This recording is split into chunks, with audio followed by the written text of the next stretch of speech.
50 anos depois. Primeira parte. A pregação do Evangelho. Saudado pelo olhar ansioso e confiante de todos, Nestório começou a falar, com a sua sinceridade comovida.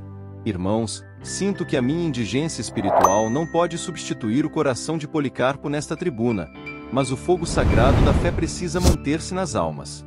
Assumindo a responsabilidade da palavra, esta noite, recordo a minha infância para vos dizer que vi João, o apóstolo do Senhor, que, por longos anos, iluminou a igreja de Éfeso.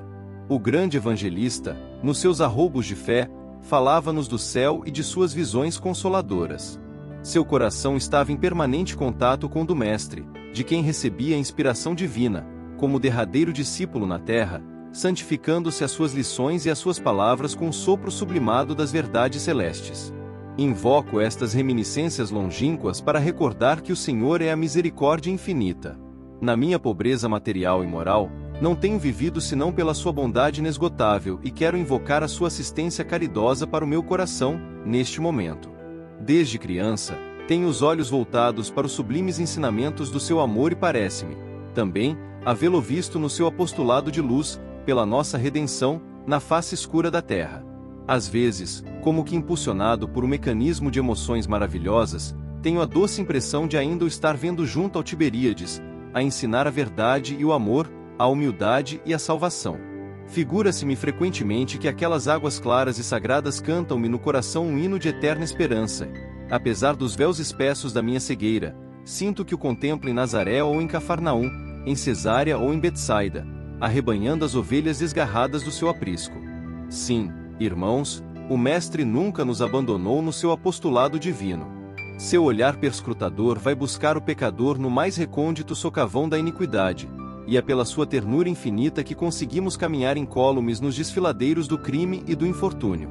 Por muito tempo, falou Nestório das suas lembranças mais gratas ao coração. Sua infância na Grécia, as descrições suaves de João Evangelista aos discípulos queridos, as pregações e exemplos do Senhor, suas visões nos planos celestiais, as reminiscências do presbítero Iohannes, a quem o inesquecível apóstolo havia confiado os textos manuscritos do seu Evangelho, era tudo exposto à assembleia pelo liberto, com as cores mais vivas e impressionantes. Ouvia-lhe o auditório a palavra, comovido, como se os espíritos, transportados ao pretérito nas asas da imaginação, estivessem contemplando todos os acontecimentos relacionados com a narrativa. A própria Túlia Sevina, que não conhecia o cristianismo senão pela rama, mostrava-se profundamente sensibilizada.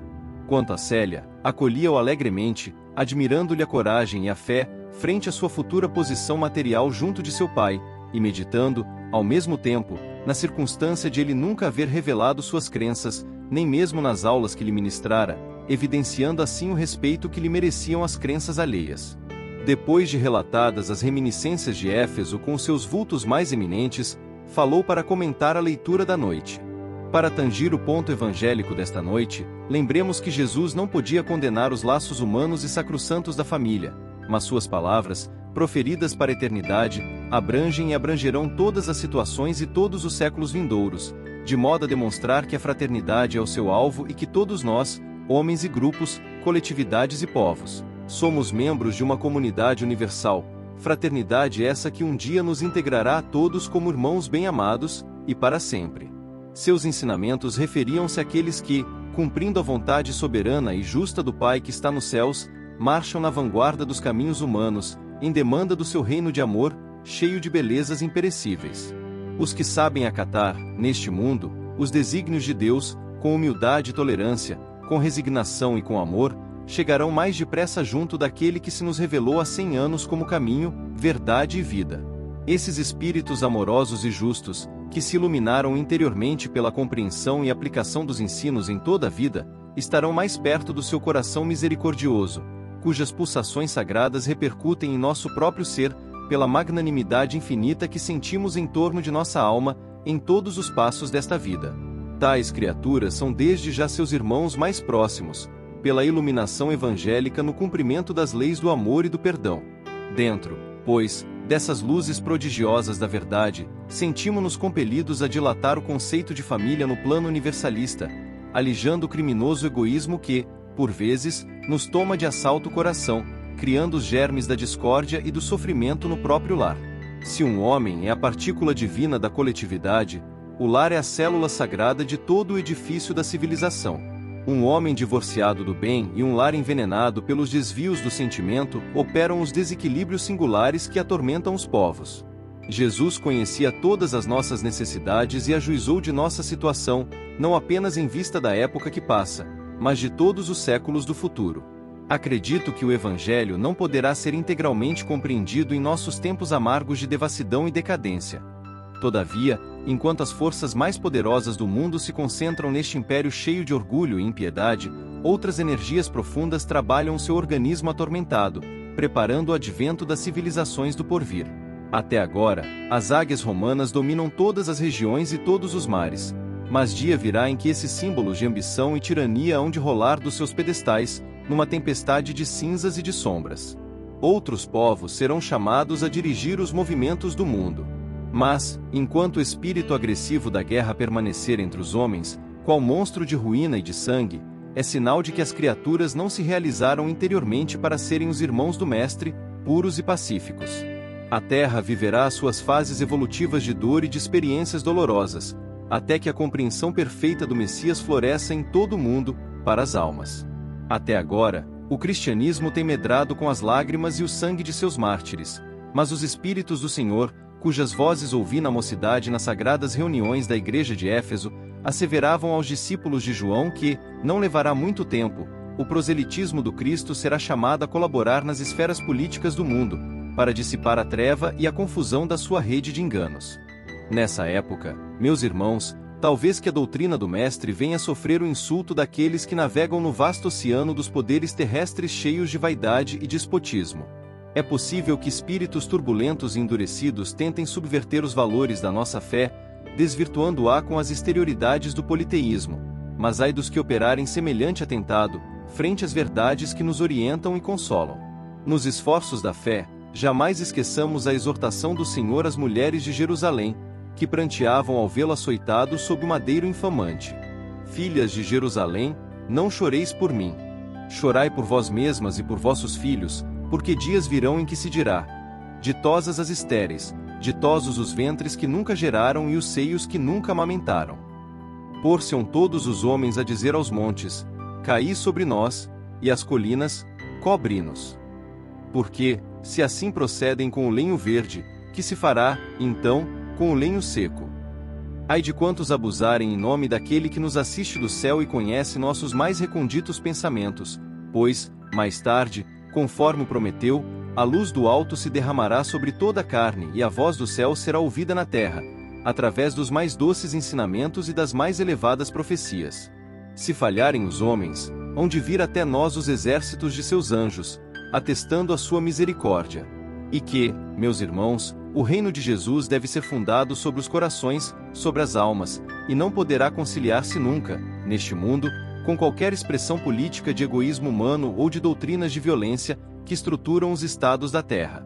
O reino do Senhor sofrerá, por muito tempo, a abominação do lugar santo, pela falsa interpretação dos homens, mas chegará a época em que a humanidade, hoje decadente e corrompida, se sentirá a caminho de uma Jerusalém gloriosa e libertada. Guardemos na mente a convicção de que o reino de Jesus não está nos templos ou nos manuscritos materiais que o tempo se incumbirá de aniquilar em sua passagem incessante. Sim, que os alicerces divinos têm de ser construídos no íntimo do homem. E de modo que cada alma possa edificá-lo por si mesma, à custa de esforços e lágrimas, a caminho das moradas gloriosas do infinito, onde nos aguardarão, depois da jornada, as bênçãos do Cordeiro de Deus, que se imolou na cruz, para nos redimir do infortúnio e do pecado. Depois de uma prece, Nestório terminava sob o olhar carinhoso e comovido de quantos lhe acompanharam a palavra fluente, através das considerações de ordem evangélica. Alguns assistentes choravam, sensibilizados, casando as impressões do orador com as suas próprias. Nessas assembleias primitivas, quando o messianismo doutrinário estava saturado de ensinamentos puros e simples, o expositor da Boa Nova era obrigado a elucidar os pontos evangélicos em relação com a vida prática de alguém que estivesse em dúvida. Assim foi que, após a elocução, numerosos confrades se acercaram do prolator, solicitando-lhe a opinião fraterna e simples. Meu amigo, Perguntavam dos estudiosos presentes: como explicar a diferença sensível entre os evangelhos de Mateus e de João, ou entre as narrações de Lucas e as epístolas de Paulo? Não foram todos apóstolos do ensinamento cristão e inspirados do Espírito Santo? Sim, esclareceu o interpelado. Mas convenhamos que a cada trabalhador concedeu Jesus uma tarefa. Se Lucas e Mateus nos mostraram o pastor de Israel encaminhando as ovelhas tresmalhadas ao aprisco da verdade e da vida, Paulo e João nos revelaram o Cristo divino, Filho do Deus vivo, na sua sublimada missão universalista, a redimir o mundo. Nestório obtemperava outro, pouco zeloso da paz interior pela meditação e pelo estudo. Que será de mim, vitimado pelas intrigas e calúnias dos vizinhos? Quero aprender e progredir na fé, mas a provocação da maledicência não me permite. E, acaso, poderás ir a Jesus, deixando-te encarcerar pelas opiniões do mundo? Explicava solícito o liberto de Ovídio. A ciência do bem viver não está somente em nos não incomodarmos com os pensamentos e atos de quem quer que seja, mas em deixar, também, que os outros se importem constantemente com a nossa própria vida. Mestre, exclamava ainda uma senhora de semblante idoso e triste, dirigindo-se ao ex-escravo, meus sofrimentos extravasam do cálice. Rogai por mim para que Jesus me atenda às rogativas. Irmã, respondia Nestório algo veemente, esquecestes que Jesus recomendou jamais nos chamássemos mestres uns aos outros? Não sou senão servo humilde dos seus servos, indigno de sacudir o pó das sandálias do único e divino Mestre. Não vos entregueis a tristezas e lamentações, porque, no problema da fé, somente vós mesma podereis dar a Jesus o testemunho do vosso amor e da vossa confiança. Ao demais, importa lembrar que a terra não é o paraíso, atentos à recomendação do Messias de que, para atingir a ventura celestial, é preciso tomar com humildade a nossa cruz e segui-lo. Nesse instante, rompendo a multidão de crentes em redor, Nestório reconheceu Célia e Túlia, que se acercavam atenciosamente. O liberto saudou-as tomado de surpresa, enquanto a jovem lhe dirigia palavras de júbilo e simpatia. Nestório, exclamou Célia, radiante, por que nunca me falaste das tuas convicções, da tua fé? Filha, nada obstante o meu fervor cristão, não podia menosprezar os princípios da família que me concedeu a liberdade. Ambos estavam alegres e felizes, experimentando o contentamento da mútua comunhão na mesma fé, quando uma surpresa maior lhes abalou o espírito. Enquanto a maioria dos companheiros se punha a caminho, de regresso à cidade, pois que a madrugada se avizinhava, destacou-se de todos os grupos um jovem forte e simpático, que se aproximou da tribuna com os olhos fulgurantes de ansiedade e alegria. Acercou-se de Nestório e de Célia, com os braços estendidos, ao mesmo tempo que Liberto e a jovem Patrícia exclamavam, com a mesma voz, tocada de emoção e profundo júbilo: Ciro! Ciro! Meu pai! Célia! E o mancebo quase os reuniu no mesmo amplexo de amor e felicidade. Túlia Sevina contemplava a cena comovedora, com o coração em sobressalto. Alba Lucínia já lhe falará do drama íntimo da filha, e a mulher de Máximo custava conformar-se com a circunstância de haver conduzido a jovem àquele encontro de consequências imprevisíveis. A ausência de Policarpo, que a inibia de solicitar a prece pela ventura doméstica da amiga, segundo a sua fé. O fato de se haverem avistado com Nestório, quando preferia o segredo de sua presença ali, e o encontro inesperado de Ciro, eram acontecimentos que a contrariavam profundamente. Mas Célia, radiante, sem poder traduzir o seu júbilo com o saber que Nestório era pai do seu noivo espiritual, apresentou-lhe o jovem, que a Patrícia foi obrigada a saudar atenciosamente, em virtude das circunstâncias. O ex-cativo abraçava o filho com os olhos úmidos de pranto, enviando a Jesus o seu íntimo reconhecimento e manifestando a sua real surpresa ao saber que o filho era também um liberto de Ovídio Lucius, aumentando, assim, o seu reconhecimento pelos seus libertadores. E, enquanto todos se retiravam, o grupo palestrava com crescente interesse. A uma pergunta de Célia, o jovem explicou que no porto de Cesárea fora entregue ao comandante Quinto Vetus, que, amigo pessoal de Ovídio, fizera absoluta questão de lhe conservar a liberdade, conduzindo às costas da Campânia, com excepcional gentileza. Dali, uma embarcação o trouxera até Óstia, entre o pessoal da equipagem, deliberando ele então permanecer em Roma, na vaga esperança de obter notícias do pai ou daquela que lhe enchia o coração de lembranças carinhosas e perenes. Célia sorria, satisfeita, sentindo-se, naquele cemitério ermo e triste, a mais ditosa das criaturas. O luar, porém, já havia desaparecido. Apenas as estrelas, no manto escuro do firmamento, brilhavam com cintilações mais intensas, preludiando o dealbar da aurora. Túlia Sevina lembrou, então, a conveniência de regressarem quanto antes. Nestório sentia-se possuído do imenso desejo de ouvir o filho a respeito de todos os fatos do passado, de modo a conhecer os mais íntimos pormenores da sua separação dolorosa e longa. Mas, observando a sua intimidade com a jovem Patrícia, abstinha-se de muitas palavras, guardando atitude expectante e calma, embora adivinhasse o romance de amor daquelas duas criaturas mal saídas da adolescência. O ex-escravo mantinha sua atitude reservada e, enquanto Túlia Sevina se mostrava apreensiva, os dois jovens falavam, em todo o trajeto, de suas reminiscências ou de suas esperanças em Jesus, a claridade amiga das estrelas que empalideciam no firmamento. De mistura com os regressantes, vinham, agora, campônios descuidados e felizes, que se dirigiam ao pequeno perímetro urbano nas primeiras horas da madrugada, levando os produtos do seu campo para as feiras. Todavia, no grupo das nossas personagens, ninguém observou que dois vultos a seguiam de perto com insistente atenção, embora irreconhecíveis, em razão dos capuzes que lhes cobriam o rosto. Nestório e Ciro acompanharam as duas Patrícias até as proximidades da residência de Ovídio Lucius, onde Túlia Sevina se recolheu, em identidade de circunstâncias, obedecendo ao plano pré-estabelecido, voltando pai e filho pelos mesmos caminhos, até próximo da porta salária, onde se acomodaram no apartamento do primeiro. Foi aí que Nestório, absolutamente insone, em virtude das emoções daquela noite, ouviu a narrativa do filho até o amanhecer, convencendo-se de que uma nova fase de sacrifícios lhe seria imposta pelas circunstâncias em jogo. O sol já havia espalhado seus raios de ouro por toda parte, quando liberto de Ovídio, algo acabrunhado, apesar do júbilo de rever o filho querido, falou-lhe, abraçando-o com ternura. Meu filho, regozijo-me no Senhor pela alegria de te encontrar livre e salvo, com o pensamento iluminado pelas nossas profundas esperanças em Jesus Cristo, mas temo por ti, doravante, como pai extremoso e desvelado. Acredito que, apesar da fé que me testemunhas, não soubeste dominar o coração moço e idealista no momento oportuno, pois, já que entendias a vida qual a compreendes agora, estavas apto a reconhecer a inutilidade de qualquer fantasia no que se refere às venturas transitórias do mundo. Mas, por outro lado, louvo-te a conduta honesta e me rejúbilo com o teu esforço na santificação do teu afeto. Sou de opinião que seremos agora chamados aos mais penosos testemunhos de coragem moral, porquanto a família de Célia não toleraria, jamais, uma pretensão tua. Mas descansa, filho. Precisas de energia e de repouso. Quanto a mim, o sono agora ser-me-ia impossível.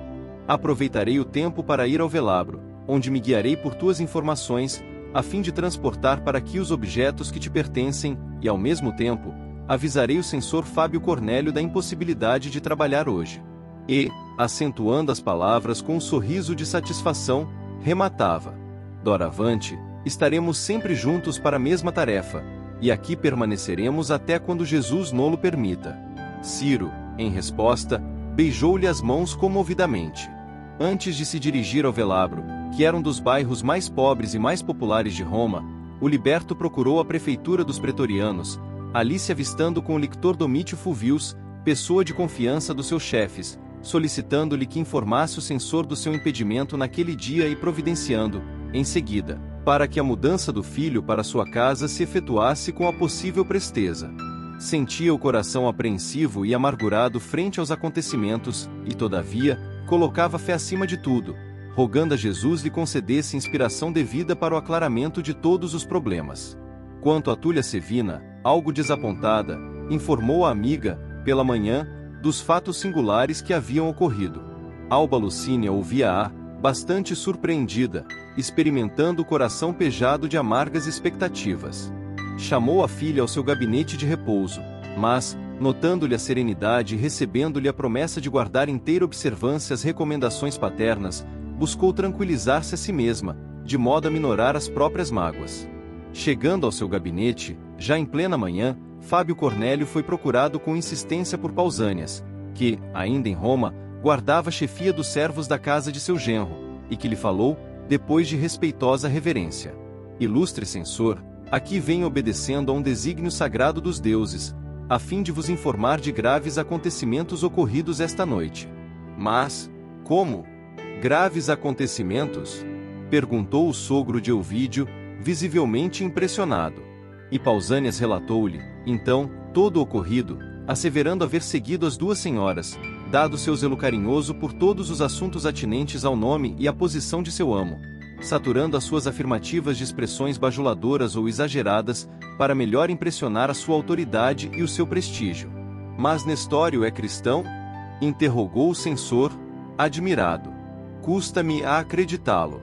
Senhor, pelas graças de Júpiter, estou afirmando a verdade. Respondeu Pausânias, com a sua atitude humilde à frente do mais poderoso.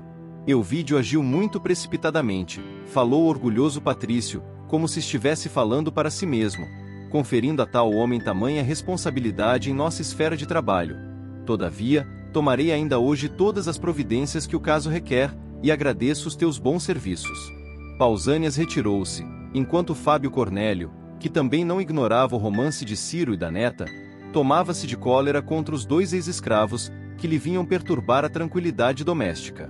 Considerando a ausência do genro, que ainda se conservava em Tibur, deu todas as providências julgadas indispensáveis, sem vacilar no cumprimento de suas íntimas decisões em relação ao assunto. Nas primeiras horas da tarde, um destacamento de pretorianos chegava à habitação coletiva, onde se alojavam pai e filho, em cumprimento das ordens emanadas da Justiça Imperial. Chamados, os dois libertos compreenderam a gravidade da situação, concluindo que alguém os houvera denunciado e traído. Abraçaram-se em prece mútua, como se desejassem renovar os protestos de confiança e de fé na providência divina, prometendo-se um ao outro o máximo de coragem e resignação nos transes angustiosos que entreviam à frente. Junto dos soldados, perguntou Nestório, com serenidade, ao lictor que o chefiava: "Que me queres, Pomponio?" "Nestório", retrucou o chefe do destacamento, seu conhecido pessoal e seu amigo, "venho da parte do censor Fábio Cornélio, que ordenou tua prisão, bem como a de teu filho, recomendando-nos o máximo cuidado para que não fugissem."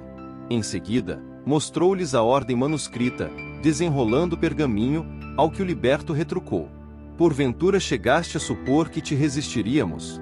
Guarda a ordem e não te preocupes com a espada, pois a melhor arma não é a de quem ordena, mas de quem sabe obedecer." Isso posto, os prisioneiros se colocaram à frente dos soldados, em direção à prefeitura, onde o censor fazia questão de interrogar, a sós, o ex-auxiliar do seu cargo. Separado de Ciro, recolhido a uma antessala sob a vigilância dos pretorianos, foi Nestório conduzido a um compartimento amplo, onde, minutos após, chegava o velho romano, evidenciando no olhar a cólera dos seus brios ofendidos. "Nestório", exclamou rudemente, "fui informado de graves ocorrências verificadas esta noite.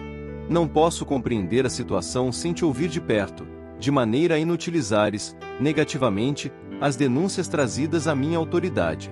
"Interrogai, senhor", disse o ex-cativo com respeitosa tranquilidade, "e vos responderei com a sinceridade do meu caráter." "És cristão?" perguntou o censor com profundo interesse. "Sim, pela graça de Deus." "Que absurdo!"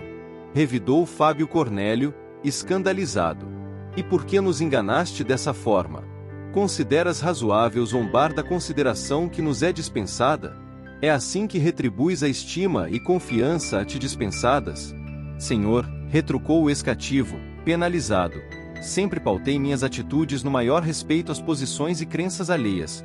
Quanto a vos haver iludido, peço vênia para esclarecer melhor as vossas afirmativas, pois ninguém, até hoje, me exigiu, aqui, qualquer declaração concernente às minhas convicções religiosas."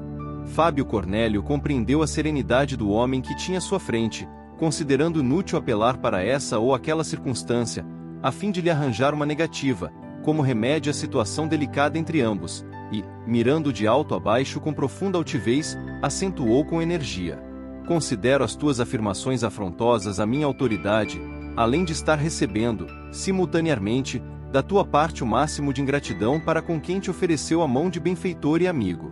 Mas, senhor, será insulto, porventura, o dizer-se a verdade?" perguntou Nestório, ansioso por se fazer compreendido. "E sabes a punição que te espera?" revidou o velho censor, mal-humorado. Não posso temer os castigos do corpo, tendo a consciência tranquila e edificada. Isso é demais. Tua palavra será sempre a de um escravo intratável e odioso. Basta! Cientificarei eu vídeo do teu detestável procedimento. E, chamando Pompônio Grato para ouvir-lhe as declarações, o orgulhoso patrício retirou-se do recinto, pisando forte, enquanto Nestório era obrigado a relatar a sua condição de adepto e propagandista do cristianismo, reafirmando ser pai de Ciro e fornecendo outros informes, de maneira a satisfazer a autoridade com a exposição dos seus antecedentes. Nestório, exclamou Pompônio Grato, assumindo ares de importância, na qualidade de inquiridor para o caso no momento, não ignoras que as tuas afirmativas constituirão a base de um processo, cujo resultado será a tua condenação. Sabes que o imperador tem sido justo e magnânimo para todos os que se arrependem a tempo de atitudes como a tua, desarrazoadas e infelizes. Por que não renuncias, agora, a semelhantes bruxarias? Negar a fé cristã seria trair a própria consciência, replicou o liberto calmamente. Além disso, nada fiz que me pudesse induzir ao arrependimento. Mas não eras um escravo. Se vieste de condição penosa e miseranda, por que não transigir com as tuas ideias pessoais em sinal de gratidão para com aqueles que te deram a independência? No cativeiro, nunca deixei de cultivar a verdade, como a melhor maneira de honrar os meus senhores. Mas, ainda assim, sempre tive um outro jugo, suave e leve, o de Jesus. E agora, acredito que o Divino Senhor me convoca ao testemunho. Cavas o abismo de teus males com as próprias mãos, disse o lictor com indiferença. E, acentuando as palavras com o mais fundo interesse, acrescentou: agora, faça mister digas onde se reúnem essas assembleias, para que as autoridades se orientem na campanha de expurgar a cidade dos elementos mais perigosos. Pompônio Grato, replicou Nestório altivamente, não posso esclarecer-te neste particular, pois o sincero adepto de Jesus não conhece a delação nem sabe fugir à responsabilidade da sua fé, acusando seus irmãos. O lictor irritou-se, revidando com acrimônia. E não temes os castigos que te forçarão a fazê-lo em tempo oportuno? De modo algum. Chamados ao testemunho de Jesus Cristo, não podemos temer conveniências mundanas. Pompônio, contudo, esboçou um gesto expressivo, como quem se havia lembrado de uma providência nova, e acentuou: aliás, temos outros recursos para encontrar esses conspiradores idiotas. Ouviremos, ainda hoje, nesta chefia, os que prestaram as devidas informações a teu respeito. Sim, replicou o liberto sem se perturbar, esses poderão esclarecer melhor a justiça do império. Em seguida, um grupo de soldados armados a caráter saía da prefeitura, escoltando os dois acusados até a prisão mamertina, onde foram alojados num dos mais úmidos calabouços. Não bastaram somente os novos informes de Pausânias, que o lictor Pompônio Grato, conforme a autorização do censor Fábio Cornélio, fizera questão de convocar para lhe facilitar as investigações. Nesse mesmo dia, um vulto penetrava na residência de Lólio Úrbico, ao cair das sombras do crepúsculo, para dar idêntica denúncia. Era Téria, que, independentemente de Pausânias, também fora as catacumbas, em descargo das suas atividades odiosas, pondo em jogo a sua habilidade e astúcia para trazer Cláudia Sabina inteirada de quanto ocorria. Assim, antes de regressar a Tibur, após uma semana de repouso no lar, a antiga plebeia notificou o quinto bíbulo dos ajuntamentos do cristianismo além da porta nomentana, pintando-lhe quadros terroristas, de feição a exacerbar o receio das conjuras, que caracterizava os administradores políticos da época. Numerosos destacamentos de pretorianos compareceram ao cemitério abandonado, na reunião subsequente. Centenas de prisões foram efetuadas. Os calabouços escuros do Capitólio e os cárceres do Esquilino ficaram repletos, e a circunstância mais grave é que, entre os prisioneiros, figuravam pessoas de todas as classes sociais. Irritado, o imperador mandou que se instaurassem processos individuais, a fim de apurar todas as responsabilidades isoladas, designando numerosos dignitários da corte para a devassa imprescindível. Hélio Adriano nunca procedeu como Nero, que ordenava o extermínio dos cristãos sem cogitar da culpa de cada indivíduo, de conformidade com os dispositivos legais, conforme a evolução jurídica do Estado romano.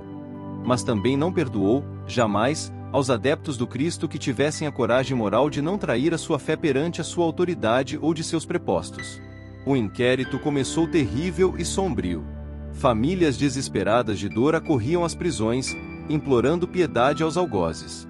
Quantos abjurassem da crença em Jesus, diante da imagem de Júpiter Capitolino, jurando-lhe eterna fidelidade, podiam regressar livremente ao lar, retomando os bens da liberdade e da vida. Os que não se prosternassem ante o ídolo romano, mantendo inabalável a fé cristã, podiam contar com o flagício, quiçá, com a morte. Entre mais de 300 de criaturas, apenas 35 reafirmaram a sua fé em Jesus Cristo, com sinceridade e fervor irredutíveis. Para essas, as portas do cárcere se fecharam sem piedade e sem esperança. Entre os condenados, estavam Nestório e seu filho, que, fiéis a Jesus, repousavam nos seus desígnios misericordiosos, convictos de que qualquer sacrifício em favor da sua causa era uma porta aberta para a luz e para a liberdade.